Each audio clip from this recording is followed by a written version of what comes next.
আসসালামু আলাইকুম ওয়া রাহমাতুল্লাহি ওয়া বারাকাতুহু।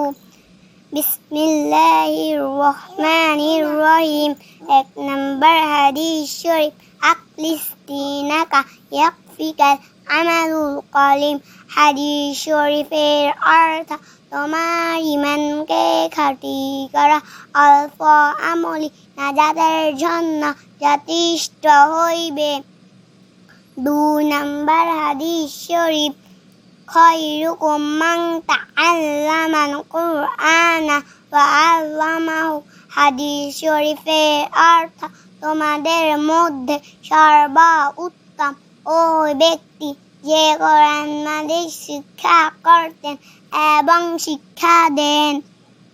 আসসালামু আলাইকুম ওয়া রাহমাতুল্লাহি ওয়া বারাকাতুহু। আসসালামু আলাইকুম। সকলে লাইক সাবস্ক্রাইব করবেন, সঙ্গে থাকবেন এর সুন্দর সুন্দর ভিডিও পেতে। আল্লাহ হাফেজ, ভালো থাকবেন। আসসালামু আলাইকুম রহমতুল্লাহ।